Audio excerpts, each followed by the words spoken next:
One. Hello, friends. Welcome to the Kabil Bano program. This is a series of webinars.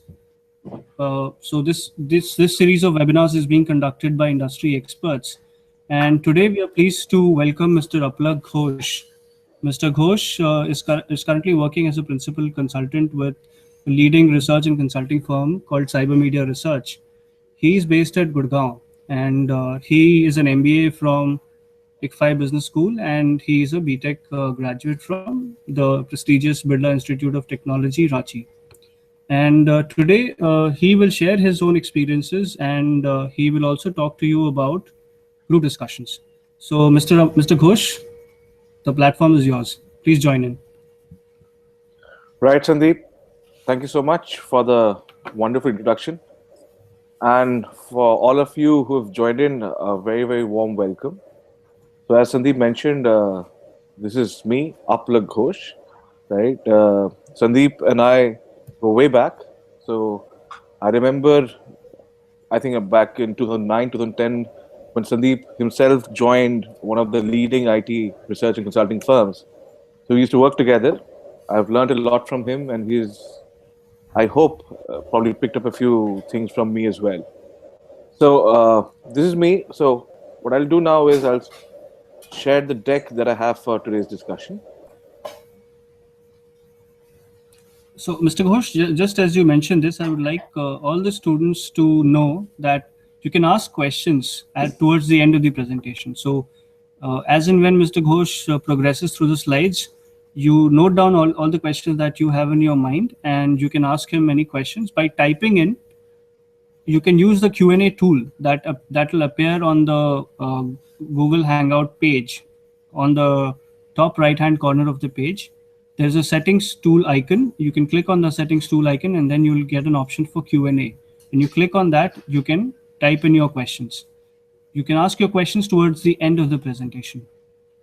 Mr. Ghosh, please continue. Right. So Sandeep, thank you so much. So as Sandeep mentioned, we'll today try to talk a little bit about group discussions. So first of all, let me make a couple of things very, very clear and be very honest with you. I treat all of you who have joined in today's webinar here are all very bright individuals who are committed to their lives and are very clear as to what they want to do. Now, there's a small disclaimer here.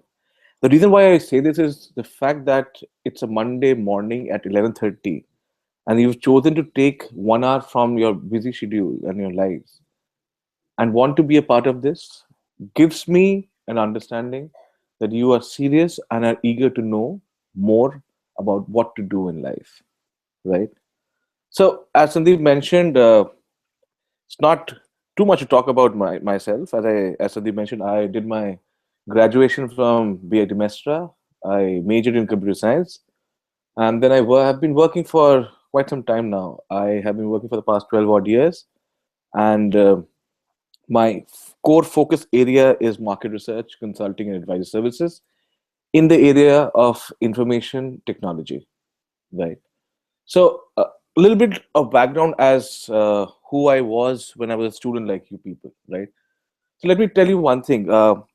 In case a couple of you, and I'm really don't know all of you on a individual basis, but I'm just assuming that a couple of you might be, sure or unsure as to what's the next step forward for all of you, right?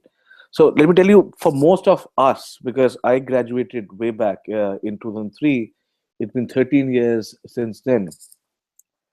So when I was in your stage, I was equally confused as you guys were, in terms of what's the next step ahead for me? Should I get into a engineering-based job, or should I further my studies, my academics, so on and so forth, right? And for which, as we know in India, or even if you go abroad, there are certain modalities that we have to follow, right? So typically, if you go for further studies, you have to give a written test, then you have to appear for a group discussion, then you have to appear for a personal interview, and then you get selected. And I see it no different from the industry as well. So typically, when you look at, I'm sure all of you are in the fourth year, most of you are final year students, or probably passed out from your respective colleges. So what we usually see is that's the typical format that we have. So yeah, a couple of companies also have written test. So you have a aptitude test, you clear that round, then you have a group discussion, a personal interview, and then based on your merit, based on your performance, the company gives you an appointment letter. That's how it works for most of us, right? And to share my views on this, I think it is extremely important to believe in a couple of things, regardless of what I have done in academically so far, where I come from, where I belong to, is the fact that there is no individual like me. The sense of confidence that I have about myself and how I represent myself to the world. I think there are three things that are extremely important for everyone. These three things have worked for me to whatever extent you might want to think. And I'm sure if you believe in these three things, it would work for you as well, right? So, as mentioned, in these four things, we typically an aptitude test, a group discussion, a personal interview, and then the offer. I think today's discussion, we are going to talk a little bit more about group discussion, right? So typically, when we look at group discussions, what is a group discussion? I think group discussion is just a technical jargon to scare the wits out of us. To be very honest, I won't say I'm a veteran. I've been working just for the past 13 years, but we all have friends, right? We all have friends. I'm sure you guys love to hang around with your friends, right? Be it a group of guys, be it a group of girls, or be it a group of both boys and girls. So we love hanging around with our friends, something like what we are doing today.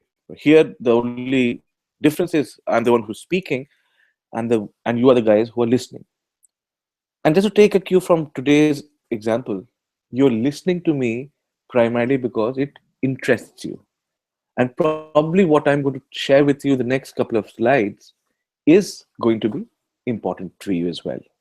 So typically when we think about group discussion, it is not exactly very different from how we speak amongst ourselves when we are friends, right? In a group, the group basically constitutes of people, right? Typically, as you would have experienced in your lives, typically in a group, you would have some people who have amazing leadership skills, right? You might be friends, you might be talking about, for instance, I'll give you an example. Guys, there's a movie coming in next Friday. Which one do we watch? So everybody says, let's watch this, let's watch that. But somebody, one of you, amongst the six, seven guys who are sitting there, decides eventually, fine, this is the movie that we will watch based on the overall consensus of the audience. And let me tell you, a group leader or a good leader is someone who takes in everyone's views, listens to everybody, collates that entire information inside his brain, and then thinks of what the group should do collectively, cohesively, in the best manner possible. I think these are the typical virtues of having a good group discussion, right? So, as I mentioned to you earlier, right, group discussions are a very, very important and integral part. Whether you'd go for your MBA from now, whether you go for a job from now, this is going to be an important ingredient for companies to gauge or to measure whether you fit into their scheme of things or not, right? So this is something that we can't ignore. So typically, as the slide suggests here, right? Typically, when organizations or academic institutions decide to go for a group discussion, the idea is to basically give a topic which is perhaps current, something that everyone knows about, something that everybody can talk about, because they don't want to make it so complex, like let's talk about the DNA architecture or the software architecture of a blah blah blah. But that might not be very interesting for everybody to talk about, right? So typically, the group constituents are usually our ideal group mix is anything between 6 to 10 members, right? And it lasts depending on the time frame that the organization or the college has. It lasts to somewhere around 20 to 30 odd minutes, right? And when we go for a group discussion, you know, if you were to ask me what are those few key things that make you that successful, candidate, the answer is not that easy. In the sense, you might want to stay, and that is something that I would share in my subsequent slides here. What I'm trying to say here is, it is not always necessary, and it's always not important to start a discussion. Also, at the same time, it is not necessary to interject when somebody else is speaking. It is also not always necessary to sum up the discussion. Yes, if you have the opportunity to do a couple of these, might help you. If you are extremely confident about the subject and you know you can hold yourself, hold your own, you can probably begin the discussion. If you also wish, you can end the discussion by collating everybody's thoughts and giving your final view or judgment. That's the ideal scenario. But then, as life goes, everything is not based on what we want. But given the scenario that we are in, given the situation that you would be in at that point in time, it is important for you to make the most out of it. So, how do we go about it? Few things that matter, and before we head into the more core area of how our group discussion usually goes, is yes, it is important to have a good command over the language. And I'll tell you why. It is not necessarily that you have amazing vocabulary. It is also not very, very important that you have uh, amazing communication skills, in the sense that you have a very good vocab, you have a very good speech style, and so on and so forth, right? But what is important is, because why command over the English language becomes important for us is very simple. And I'll give you an example here. For instance, we think, right? We all think, and that's the ideal way to do it. It has been told to us when we were kids by our parents and by our seniors, by our elders, that think before you speak, right? Did we know all this, right? So when we think before we speak, it is important for us to decide which language are we thinking. It's very important. So what I'm trying to say here is, like, if I'm given a topic, a current topic, and I know I have great ideas about it, and I can talk about it. I can talk up for the motion, I can talk against the motion. And I hope you understand what do you mean by for the motion, against the motion. So basically, if I were to give you an example, should should IT organizations scrap off the entire process of interviews and start only going for person interview based programs? So just to give you an example, there will be some people who will go with the motion. Yes, that's a great idea. Some people will say, no, that's not a great idea, and these are my reasons for this. So that's the idea of for the motion, against the motion, right? So in such a scenario, for instance, you have a great idea, but if you have a great idea, but you cannot convey this message the moment it comes in English. So what happens, since you are not confident about English as a language, what your most of your energy will be, what will be get used for, is to convert your idea which came into your mind in Hindi or any vernacular language that you speak in, synthesize it in English, and then speak it out to the public. But that's a lot of time wasted, right? We have 6 to 8 people who all want their lion's share to come across as a successful candidate. Which is why, if you synthesize your ideas in English and hence, speak so much better, it will help you in the longer run, right? Second is confidence. Obviously, you need to be confident about yourself. If you're confident about yourself, it is at times, you know, overrides even if your lack of knowledge about a particular topic.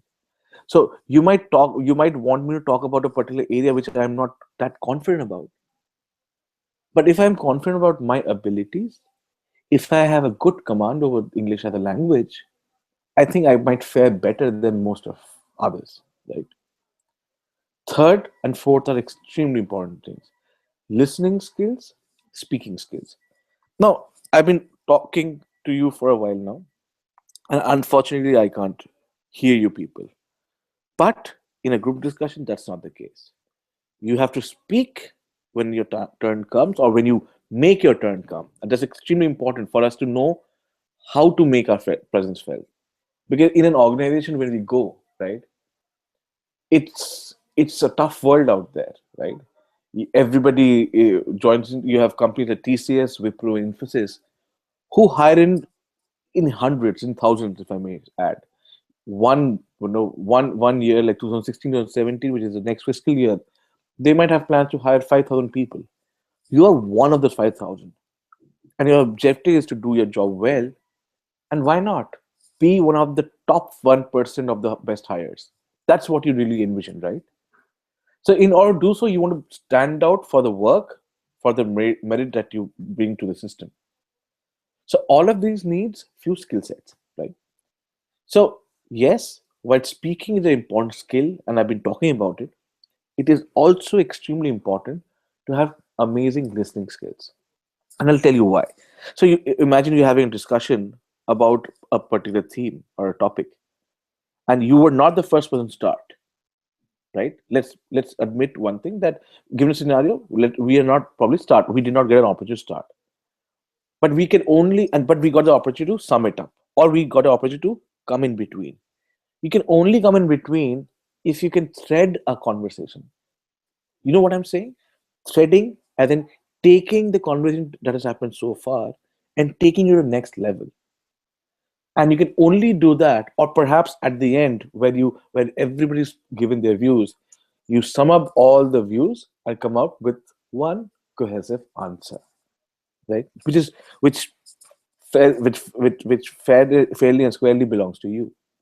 But you could have only done that if you were patient enough to listen to everyone. That's important.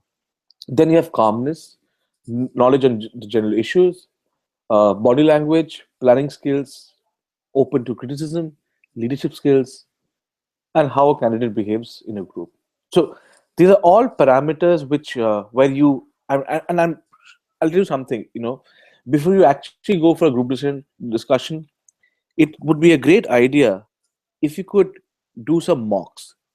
And I'm sure you know what a mock means. Basically, before you actually go for a group discussion, sit amongst your friends, choose a particular topic, and start discussing it. See what your strengths are. And I believe in one thing: whatever your strength might be, work harder towards it, because it is easier to work towards your strength, and that much more tougher to improve on your weaknesses. Having said so, that does not mean you don't work on your weaknesses. But all that I'm saying is, if X is your strength, don't take it for granted. Work to make it better, to improve, to work harder on that. So you should continue to work harder on your strengths, and also at the same time, parallelly, focus on your weaknesses and try working towards it. Right. So these are, in a nutshell, the how I would say it, prerequisites for you, or the parameters that you should keep in mind or bear in mind when you think of a group discussion. Right.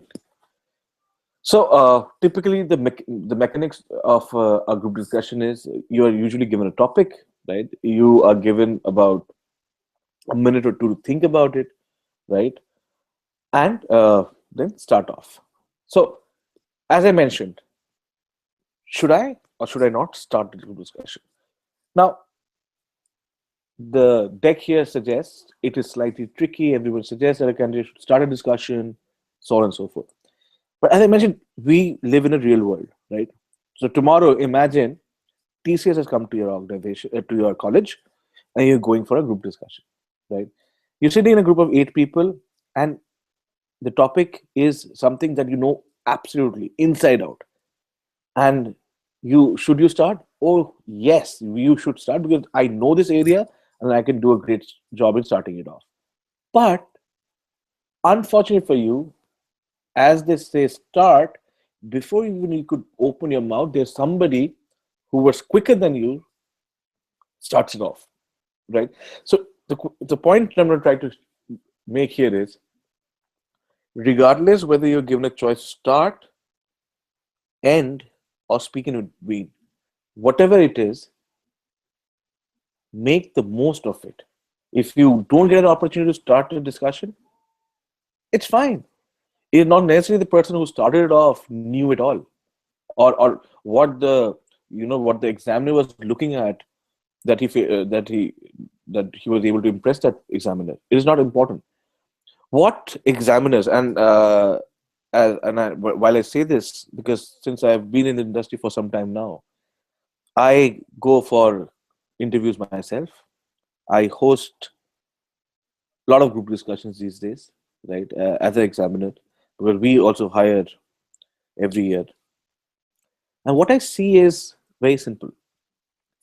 I know what my company stands for. I know what my company does, and I know what my team is looking for, and what are the kind of people that my current team has, right? So what I'm looking at is the right candidate who will fit into this entire scheme perfectly, right? So usually, who is this perfect candidate? There's nothing like a perfect candidate. There's nothing like perfection. What is the best that we can look at? An ideal candidate, someone who knows what he is saying, who's able to convey what he or she is saying, right? Is well thought of, who has good listening skills, because it is important to have listening skills, because only if you can listen to others, empathize with others, can you make a good group person, right? It is because most of us, we're not individual contributors, right? We most of us work for, or would want to work for, organizations. An organization is nothing but a bunch of people, and it's this bunch of people who work together for one end task, or n number end tasks. So it is very, very important for the examiner to judge one very simple thing: how will he or she perform in a group? Is he a good team person, right? Is he a good speaker? Is he a good listener? Can he think rationally? Can he think logically? Can he connect with others? Can he empathize with others? Can he take the entire group together? And if you have all of this in yourself, I think what we're looking at is a leader. And that is what a leader is. A leader is a sum total of all of this. You might lack in your conversation skills, but you might add it up in your great listening skills and connecting with that person. For instance, I think somewhere, if you remember in my last slide, I mentioned body language. Why is it important? For instance, there's this one girl in your group who's talking about a particular area, right? And you're listening to her. The right eye to eye contact, agreeing or disagreeing, that's different. But the right eye to eye contact gives her the sense of understanding that he's following me, he's listening to me. So if you're following, that connect makes it very important for you. Why? Because the moment she's through, it will be easier for you to continue the conversation, and she also gets a sense of understanding that he or she is with me. That's how you're building a group. And then you suddenly realize, after 25-30 minutes are over, you would soon realize, without being said, there are times when you don't have to declare a leader. This is not a democracy wherein you have a election and people cast their votes. There are few things which just happen on their own. Very organically, you will realize after 30 minutes, everybody gets a sense that you, who is listening to me right now, is the true leader, who was great at listening, great at speaking, right? So it is not important, let me re-emphasize, to start off a discussion As long as you can make your presence felt, as long as you can make it clear that you are someone who has the right balance between rationality and sympathy and empathy, probably that's what everyone is looking at, right? So moving on. So as I mentioned, you should always listen attentively to what others are speaking, and the advantages are obvious, right? Second, your body posture is important. So don't be lazy. You should sit straight, look eye to eye. Your body language should be talking about two very fundamental things. A, you are in there. It's not that while you're sitting here, your mind is somewhere else. No, I'm here and I'm here for business. I understand what you people are saying and I'm all in. That's the body language that you should be portraying, right? Because the body language gives, because it is, let me remind you of one thing. So you have two audiences here. One is the examiner who's looking at you, checking out everything that you're doing. But the B is your fellow members of the group. Even your body posture impacts. So when you sit straight, look eye to eye, that gives a sense of confidence.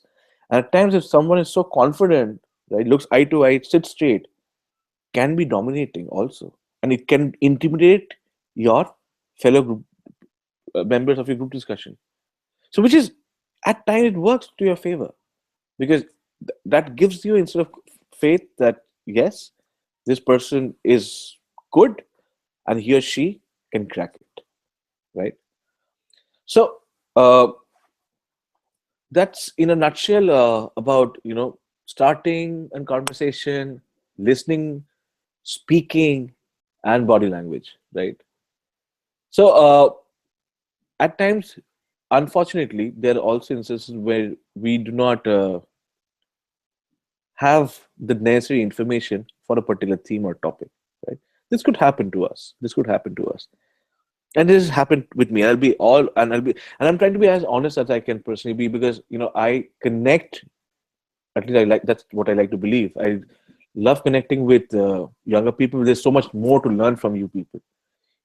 Your wisdom, your knowledge, and your experience of today's world perhaps is much more than mine because I start from my home, I go to office, then I come back, I go for client meetings, then I travel and I do it.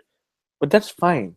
But you also have a huge amount of information at your end, right? You see the world in a different way. You understand today's world. You're much more agile. You're much more quicker in thinking. And I respect all of you for that, right? So there's so much to learn from you and perhaps probably a few pointers that you can take from people like us as well, right? So in all honesty, so I'll tell you, I won't go as back as when I was a student. See, as I mentioned to you, I'm a market researcher, consultant. So as a part of my job, right, uh, I moderate various panels. I do a lot of focus group discussions, something that we do in market research. The focus group discussion, as you can mention, it's focused group discussion. It's again a GD, right? So I'm where I'm moderating the panel. Fine.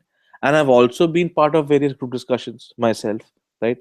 And when I'm given a topic that I'm not very, very confident in speaking, it's fine. You know what I do?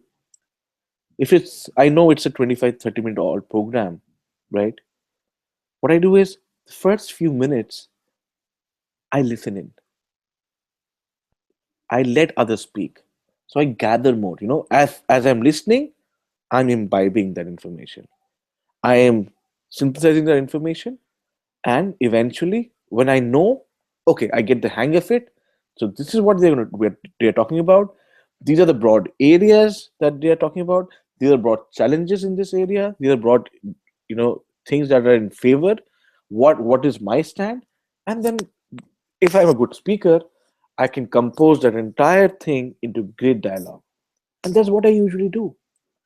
And believe me, it is not as tough as I just made it out to be, perhaps.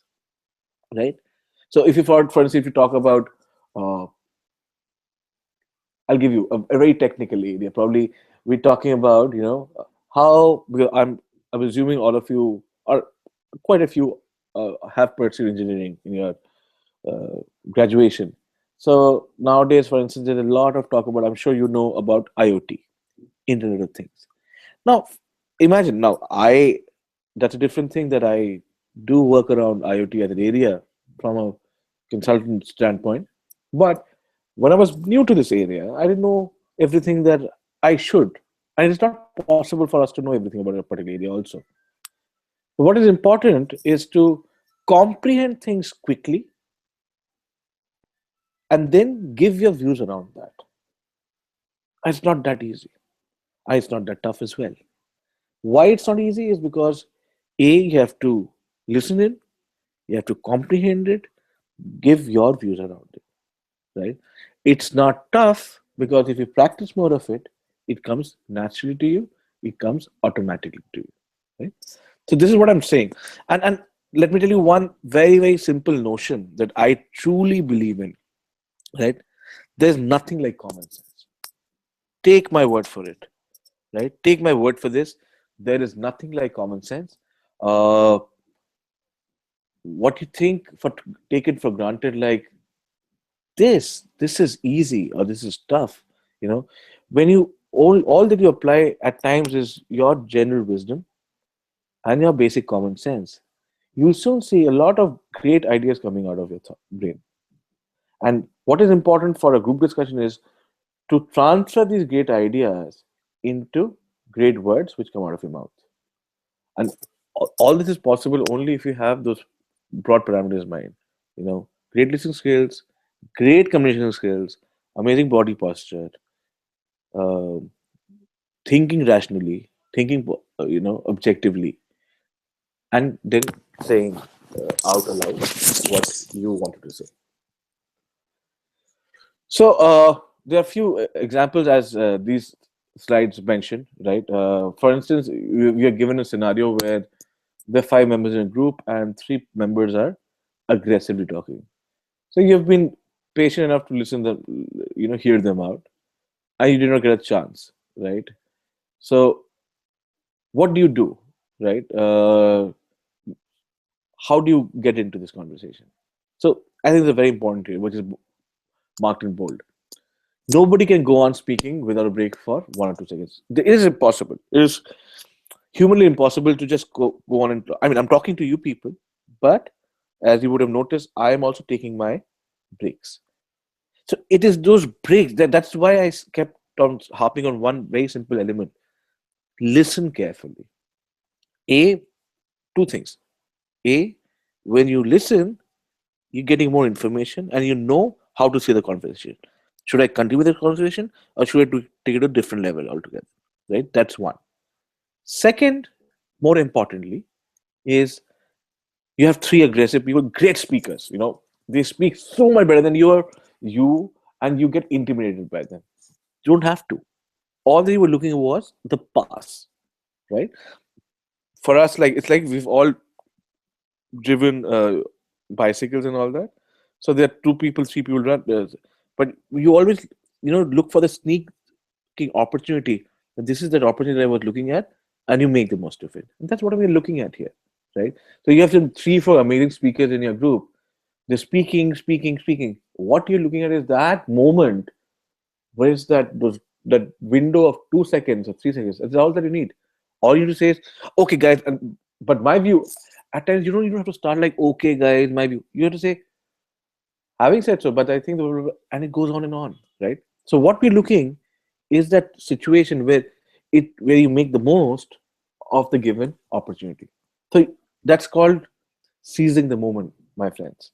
Yeah, you seize the opportunity and you made the most of it, right? So that's how it goes. That's in a scenario where you have very aggressive people and how you make your way through, right? And the second one, as you can think, is were given a topic which you weren't too sure about, right? How do you make it? So keep one thing in mind: the examiner not necessarily is checking how much you know about a particular area, because frankly, when we start off with our journey of our careers, right? They understand one thing, that he or she can only know what the institutes have taught them. It is for them to groom you and to make better, uh, even initially executives, eventually leaders out of you, right? And believe me, most organizations invest a lot in fresh graduates these days. Probably not in terms purely in terms of the money that they give to you or the offer that they make to you, but in the overall development of the individual, right? So it's not necessary for you to know everything, but it is what they really see is that some combination of everything that I just said. What they're looking at is you might not know a thing about that the discussion theme or topic, but if it was a situation where you did not know anything, but you heard everybody out, and at the end you could sum up the entire discussion and make it your own, that's a true winner. And they would realize it. The examiner realizes this simple fact. He acknowledges a simple fact. Here is this person who did not speak too much. So he gets the impression probably he wasn't aware or knew too much about this area. However, what he really acknowledges, and acknowledges in a positive way, is he that this person who was in the competition, which is you, was smart enough to listen in, be patient, and make that conversation come out as if it was his own, in spite of not knowing too much. And that is what they're looking at. They're looking at people who can think like that, talk like that, work like that, and give out results. Because at the end, we're all very result oriented, right? We When we're given a task, your manager, you might be a great person, you might have very good social skills, all this is fine. But if you're not able to finish your task, then I'm sorry, your manager will not be happy. But if you're smart, you would always know how to get your work done, right? By cooperation, by working together, by understanding, by learning, or doing it on your own. So there's no only one way of doing a job done. And I'm sure you know this. Even for instance, when you wanted to buy that new cricket bat from your parents, there was not probably one way of asking. You probably first asked them, they probably refused you. Then you told them, fine, let me have this thing that if I top my class, then I'll get it. You still did not manage. Then you said, let me do one thing. Let me prove that I'm a good XYZ and did something. So there are various ways that you went around. But what was your end objective? Your end objective was to buy the bat. And buy the bat in the right way, not through the wrong channels. Right? So these are the things that matter to all of us. So as I mentioned, again, to speak confidently, be rational, and while speaking, because we are all human beings, right? Human beings are emotional people. Our thoughts reflect our emotions. So modulate your voice. It cannot be flat. When a person just talks flatly, like this, like mumbling, there is a sense of something missing in that person. That is something that we don't want. We want the listener to get the impression that you believe in what you're saying, that you mean what you're saying. That's where what modulation comes in handy, right? So I think that kind of sums it up. A few areas that you should not be doing is definitely don't be shy or be afraid to speak. Do not get overwhelmed by others. You are, believe one thing, you're special, you're good. You don't have to care for the others. You came into this world on your own, right? And you are good. You're very good. You don't have to be shy about anything. You don't have to be afraid of it. It is and what if you don't get through a group discussion or you don't break it? That's not the end of the world. First of all, this is very important. Don't get overawed by the situation. The moment we get overawed, we become very anxious. We get nervous. We stress ourselves. There's nothing like if this does not happen, what will happen to me? World is too nice, too long to think like that. Be positive, right? Don't be afraid. Don't be shy, right? Never undermine yourself. That's what I'm trying to tell you. At the same time, don't go overconfident as well. That ah, these are the six guys I've studied with them. I know them inside out, or these are my fellow candidates. They can't speak like the way I do. At times, it this overconfidence also a kills you in the sense that you're so confident you get into complacency. The other way around also, the other view is also the examiner might not like someone who's so overconfident because a sense of overconfidence only comes in with people who are not great team lead members. What they're looking at people who have the right, balance between leadership and being a team member. The overconfidence is a strict no-no. Do not ever go for it, right? Be assertive, right? But don't be aggressive. Let others speak, right?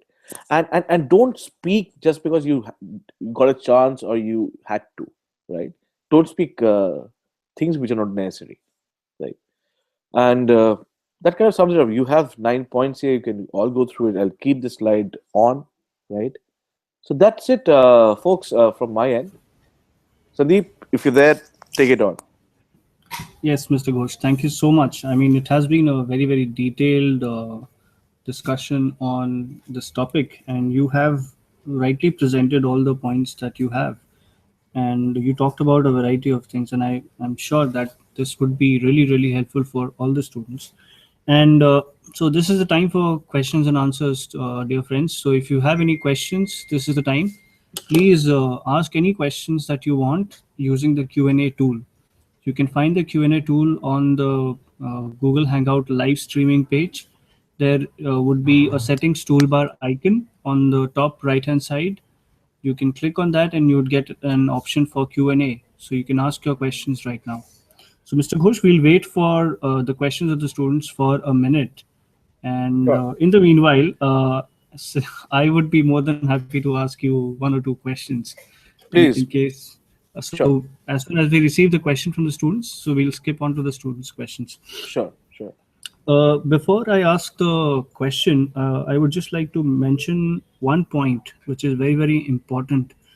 You mentioned about the seriousness of students.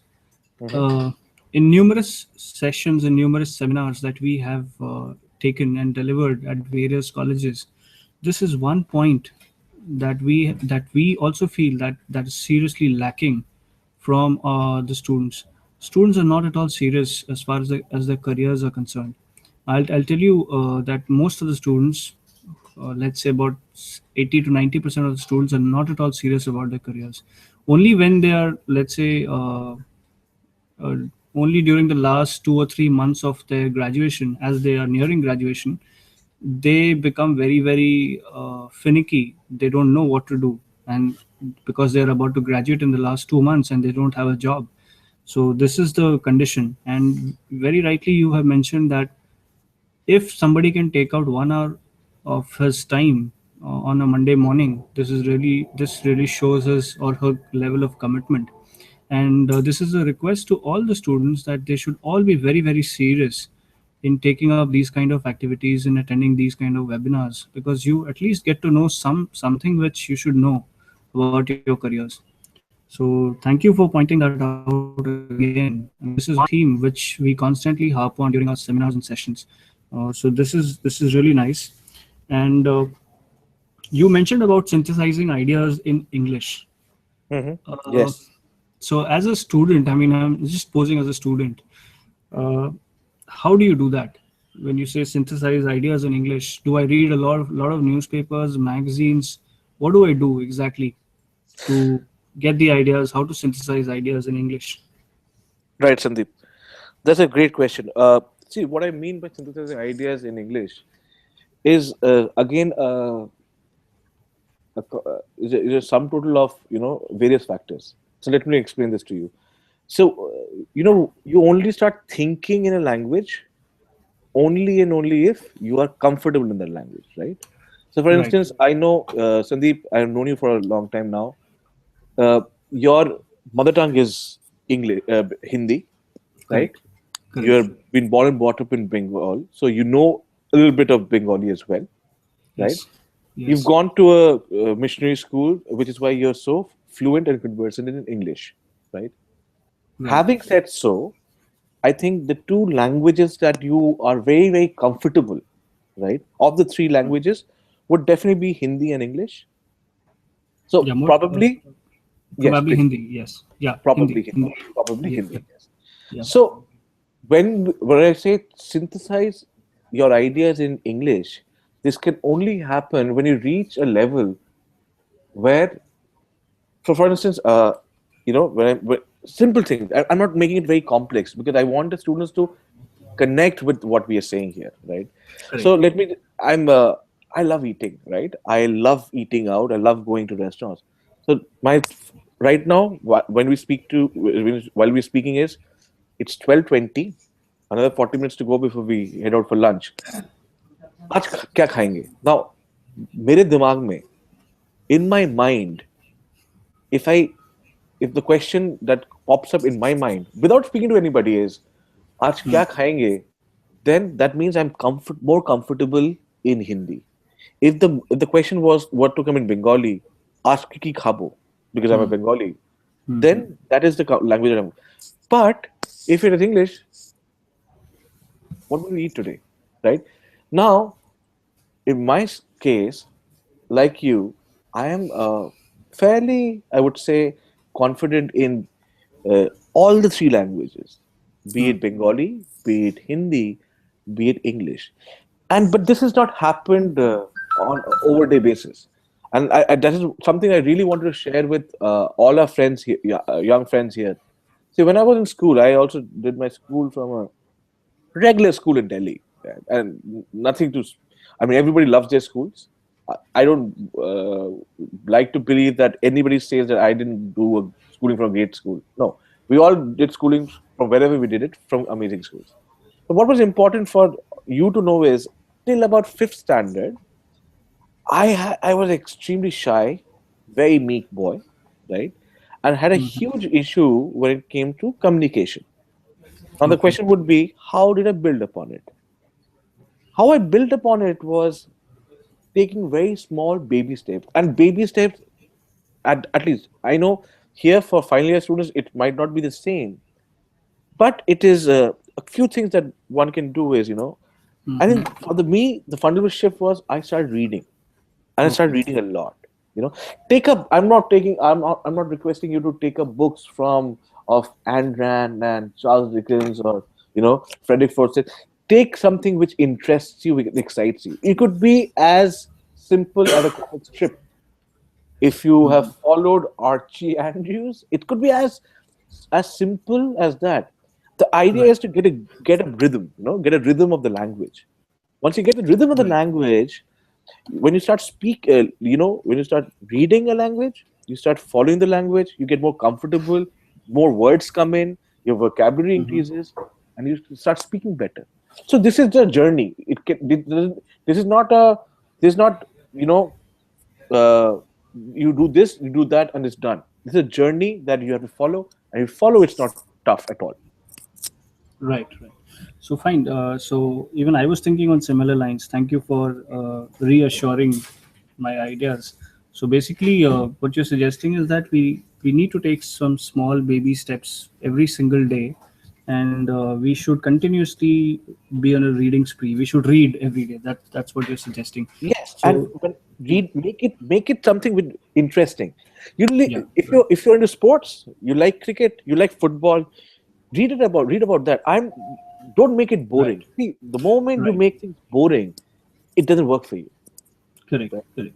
So we Students have would one have a question. tendency to, yeah, leave. Yeah. Yes, yeah, yeah. So we have one So question from Saurabh Gupta. yes, Uh, yes, Mr. Ghosh, please go ahead. what are some important tips to get noticed in an interview in a crowd after arriving in a company, being a fresher? Okay, great question. So what are the some important tips to get noticed in an interview? See, when we go in for an interview, right? I would like to say here that all these things that I just mentioned to you hold true for a personal interview as well, right? So for instance, we have a group discussion. So what did I tell you? I told you you have to have great communication skills. You have to be presentable.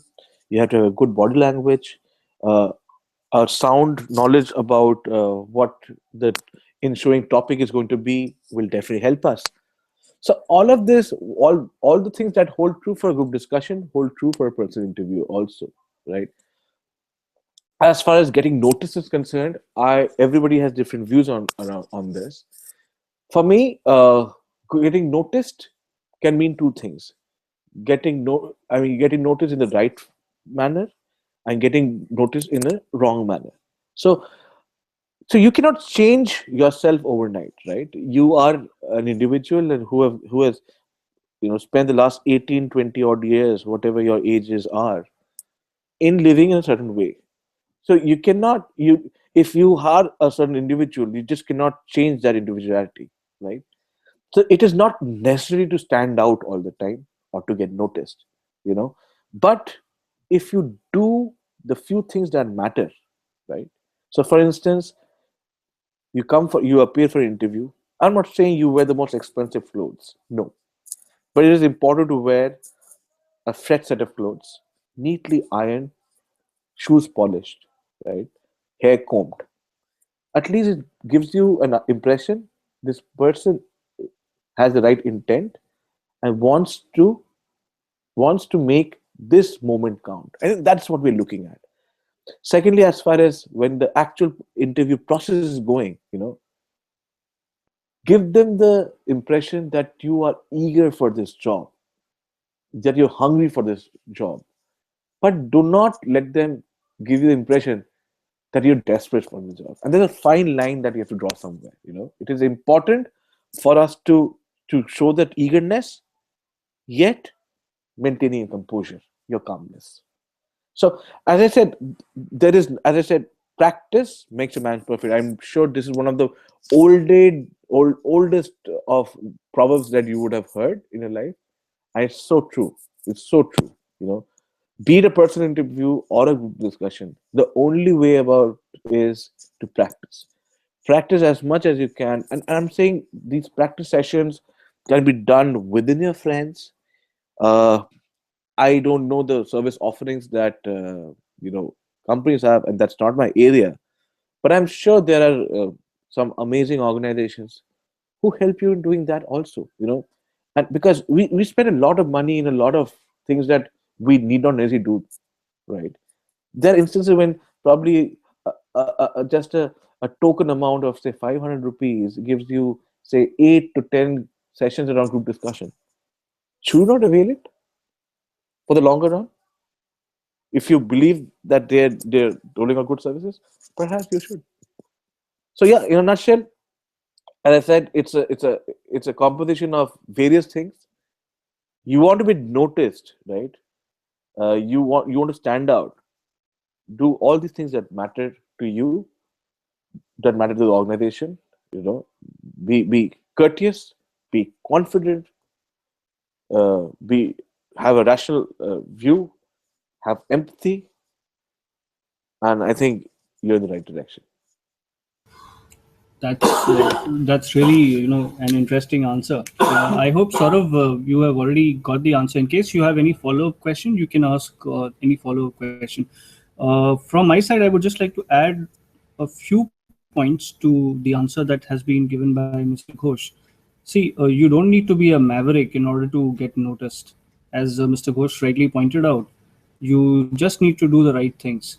And you should always remember, Saurabh and obviously other students as well, that talent will speak for itself. If you have a good resume, if you have worked on interesting projects during your college days, that will speak for itself. See, ultimately, during an interview, the resume will certainly take notice of the projects that you have worked on.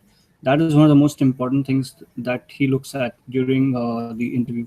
In fact, when I was getting interviewed by a panel of 6 to 7 HR members at Indo-German Training Center, Bangalore, they looked at what kind of projects I had worked on. So projects is definitely important. So that will give you, that will help you stand out from the crowd. So whenever you are being interviewed, so make sure you put all these details very neatly and professionally in your resumes. That's one point. And other points, as Mr. Ghosh suggested, you have to look professional and you have to behave properly. You should know something about the company that you are going to interview at. So all these details, you should take care of all these details. So any other questions from any other students?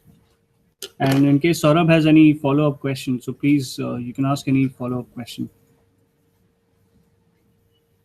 So I think Mr. Ghosh, I have one final question for you. We are also running out of time. I just have one final question. Uh, you are from the IT industry. I mean, I know for sure you get interviewed by CNBC, you get interviewed by NDTV Profit. A lot of these TV, you go to a lot of these TV ad shows. Uh, so you are very, very familiar with the IT and telecom industry. You are also a consultant. So according to you, what are the top areas in the IT industry? Let's say top skills that are currently that the employers are currently looking for. I mean, let's look at the top five employers. What are the top skills that these are looking for? I'm asking this question so that the students can prepare accordingly for these top five skills. Right. So that's interesting question. See, by and large, my experience suggests, and while yes, I'm closely connected to the IT industry, I can take cues from at least our times, and that's long time back though. I'm sure it's not very different from our days also. See, by Definitely. and large, when we talk about engineering graduates, at least, I'm talking, and I can only talk about the engineering graduates here. Right, right.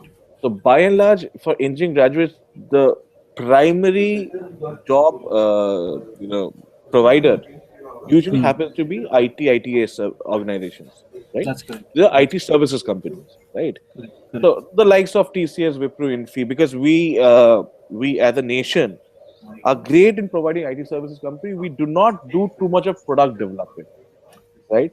So Right. typically, the roles for most IT services companies are in this area of testing, right? Mm-hmm. Mm-hmm. Primarily, and a couple of roles are also for developer roles. Typical coders, Okay. Okay. developers, testing and QA. Now, for that, let's bear one thing in mind that most organizations, yeah, would like to have ready to use graduates. But for Mm-hmm. especially for these larger organizations like TCS or a Wipro or Infi, uh, kudos to them and hats off to them. They invest a lot of money and time and resources in training these fresh graduates into the key skill Mm-hmm. sets that they want. So I think Mm-hmm. more than the skill set, it is important to know what is trending currently in terms of the technology areas. Because, for instance, if you get a little deeper, for instance, if you're talking about testing, what are the current testing instruments that are being deployed by IT service companies, right? To know a little more about agile methodology, right? Mm-hmm. Know a little more about waterfall method, right? How does it Mm-hmm. happen, right? And it is very, very important these days. For instance, as I mentioned, a lot of people get deployed as developers also or coders, basic coding. Now, Right. now Right. coding, it would always help if you know some platforms really well, right? Mm. It would be great if I know .NET really well, but it really Mm. won't. I will not lose out if I also know Python or C Right. Sharp, right? Or Visual Mm. Basic. So I need to Mm-hmm. have mastery over one platform at least. But it's like a basket. If I know two more, it will always help me because I can see a fit somewhere. Right. Right. Fine. Right. Fine. Thank you. Thank you, Mr. Ghosh, for Right. this answer. And in case the students do not have any further questions, we'll wind up this webinar session. Uh, any questions from the students? So I think, Mr. Ghosh, this is it. The students do not have any further questions for the moment. In case they have, I shall write to you and please respond to their questions. On We'll be more behalf than of delighted. Thank you. On behalf of the entire Kabil Bano team and myself, I would really like to thank you for taking out 1 hour of your time from your very, very busy schedule. I know this for sure that you are constantly traveling and you have been very, very kind to take spare about 1 hour. Thank you so much. And I really hope that this discussion will be very, very useful for our students. Thank you so much, Mr. Ghosh. Now, Thank you. Sandeep, you've been very kind. Let me thank you and your entire team at Kabil Bano for giving me this opportunity and platform to connect with the people who matter now. These are the people who are our future, who are the ones who are going to make great careers from themselves, or to make great inroads for their organizations. And you provided me the platform to connect with them. And thank you once again. And folks, for all those guys who are listening in, thank you for joining in. And you can reconnect with Kabul Banu and their team. I think it's a great set of people. I've known them personally. There's a lot to learn from them, imbibe them, and hopefully you can reconnect with them, and make your career grow. Thank you so much. Thank you so much, Mr. Ghosh, for the lovely and kind words. Thank you. Have a good day, and good day to all the students as well. Thank you. Bye bye.